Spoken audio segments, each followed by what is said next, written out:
Dermot, the role of the independent in the Dáil could become very important. Michael has already mentioned what he would do if he was elected.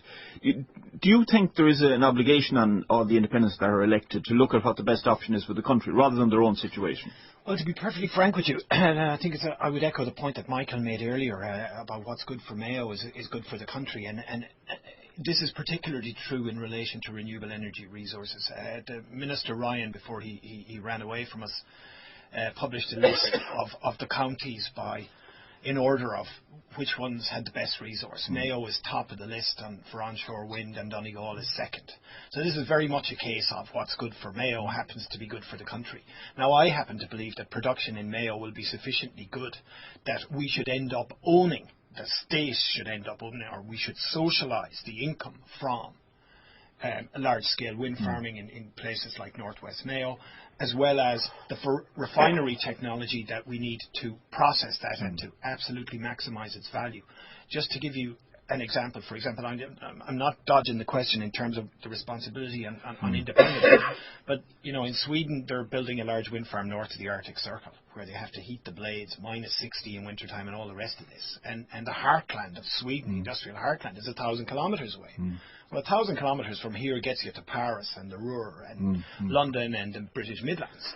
So, I'm going back to the Bill Clinton line, and I don't look at the debates, and I try not to be hypnotised by the mess we've got ourselves into, and I'm trying to find solutions to the problems. So my role in the Dáil would be reform, number one. We need to have parliamentary committees that can summon people in, that can compel them to give testimony, that can give the same kind of immunity from prosecution to whistleblowers, for example, who are in these organisations and want to tell the story.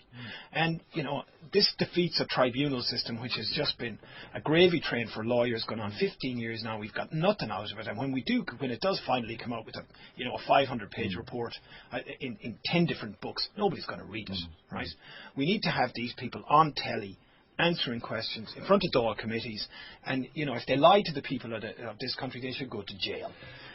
So what you're saying, at the end of the day, you would look at the different parties and see if their policies agreed with your views and maybe support them? Is that you simply have to look at the numbers at the end of the day.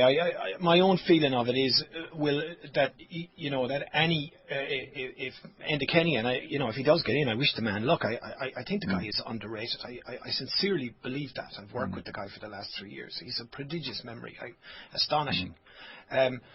He's likely to get there or thereabouts. It won't be difficult for him to get the Jackie Healy Rays or the some of these people who propped up the current regime.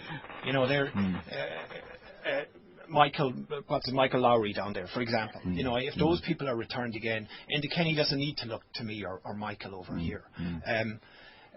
You just got to look at the numbers. But what we have to do is focus on sensible strategies. And if we're going to go to Europe and to the IMF and we want to renegotiate our debt situation with these people, we need to deal aces and not twos and juices